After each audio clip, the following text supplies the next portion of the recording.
The world's richest investor is outright stating that we should go out and buy index funds, then this is probably something we should be listening to. Hi everyone, one of my favorite ways to invest ever, and I would go even far as to say that it's the best, safest and easiest place to invest long term for most people. This is an investment strategy that requires very little work, no skill needed, and is still one of the best returns out there. What if I told you that it's an investment that outperforms 99% of individual investors and 95% of hedge funds out there? An index fund is a type of mutual fund or exchange traded fund, or better known as an ETF, with a portfolio constructed to match or track the components of a financial market index, such as the S&P 500 index fund. An index fund provides broad market exposure, low operating expenses, and low risk and great long-term results. To better understand this, try to imagine this. Instead of spending $5,000 to buy one property entirely,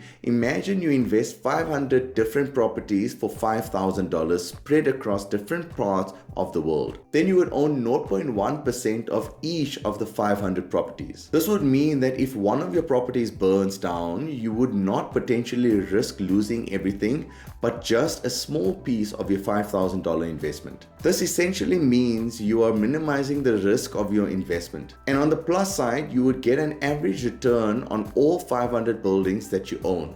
This is basically what an index fund does. So instead of owning a small portion of 500 properties, you would basically have a small ownership of all the top 500 companies in the United States, which is what the S&P 500 index fund is. Now, the S&P 500 is just one of many index funds, and each index fund contains a pre-selected collection of hundreds or thousands of stocks, bonds, or sometimes both. If a single stock or bond in the collection is performing poorly, there's a good chance that another is performing well, which helps minimize your losses. On the other hand, when you buy individual stocks like Apple or GameStop, if one goes south, your savings will take a much bigger hit in a short period of time. The biggest advantage with index funds is that the fees are extremely low. This is because there's not much work for a company such as Vanguard to maintain these funds. You can pay as low as 0.05% fee. This is the total opposite of a mutual fund, where a fund manager is assigned and his or her job is to beat the market, which rarely ever happens. These fees can go up to 2.5%, which is astronomically high. Now, you may think that there's not much difference between a 0.05% and a 2.5% fee,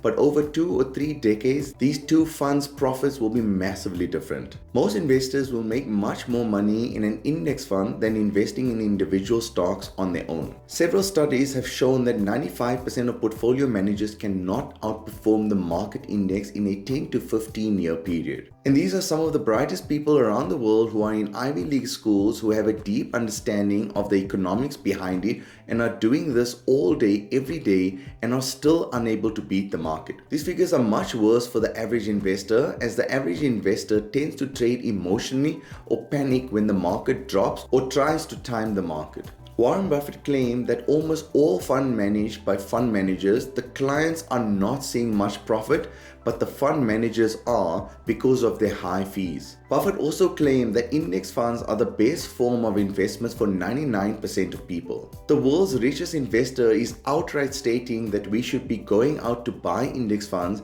then this is probably something we should be listening to. The second advantage is that you don't have to do anything. This investment of yours can be fully automated. All you need to do is set up a monthly automated deposit into a certain index fund and leave it there for years and years. If you really feel you want to monitor your performance, then what I do is browse through my index funds every quarter and monitor its performance. Many companies outright show their percentage in profit, so all you need to do is log in and see that number every quarter. The final big advantage is your risk. By investing into the S&P 500, we have a massive diversification, which is having different stocks collectively in 500 different companies rather than one. If one of them goes down, it's not a big deal, as you have 499 behind others to boost you up. If you have liked this content so far, then please consider liking and subscribing. I post on this channel once a week, all revolving around how to make more money online. I would suggest investing in 3 index funds that gives you a diversification from all around the world. Number 1, I would first invest into an index fund that tracks the top 500 companies in the United States.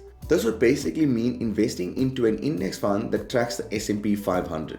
Vanguard's VOO or VOO is the fund you want to invest into this, which has a return of over 420% since inception. The minimum you need to invest into this account is just $1 and it costs next to nothing in fees. Secondly, invest into an index fund which tracks all the stocks within the United States, which is Vanguard's VTSAX or VTSAX, which has a return of over 350% since 2000. And lastly, I would recommend investing into a bond. Reason for this is bonds are generally considered the safest investment as it does not typically have a dip in value like the index funds during recessions like COVID. Though I would recommend this to be the smallest portion of the investment for most people, note that some countries don't have bonds as investments but would have a fixed deposit style of investment, which has some similarities, the biggest one being that both bonds and fixed deposits are considered safe investments. Now I promise this video is not sponsored by Vanguard, however I continually bring them up as I know they are a reputable company. So when investing into index funds, Vanguard is just one example of a company that has index funds which tracks something like the S&P 500. But unfortunately, Vanguard is only available in certain countries such as the United States, United Kingdom, Canada, and Australia. Countries like India, New Zealand, and South Africa, for example, are not able to invest into Vanguard. However, that does not mean you cannot invest into an index fund,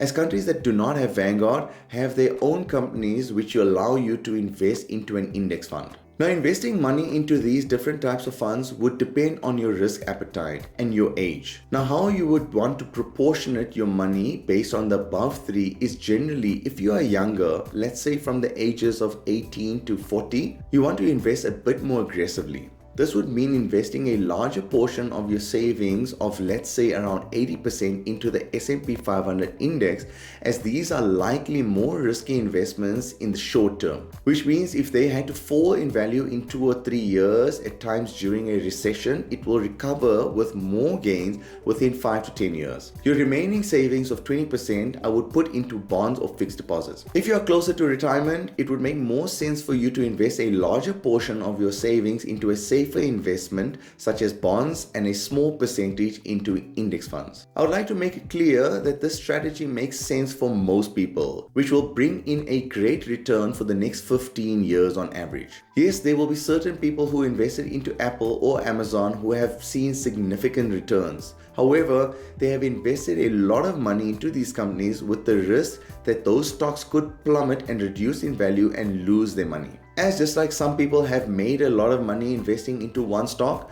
more people have lost tons of money by investing into single stocks. Warren Buffett states that trying to time the market is a mistake for almost all people. I have met countless amounts of people who have not invested into the index fund because they believe the market is at a peak.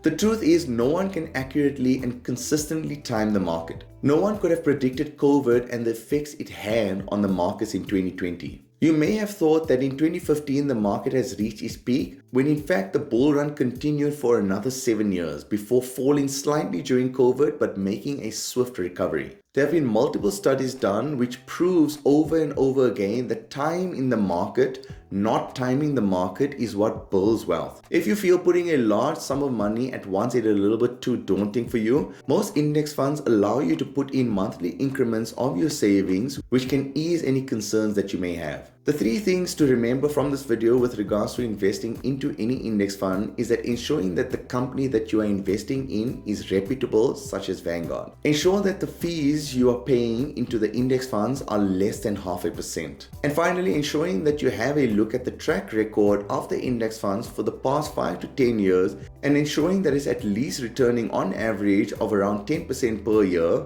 or just stick with investing into the S&P 500. I hope you have enjoyed this video and learned something from it. If you have, then please consider liking and subscribing. It would be greatly appreciated.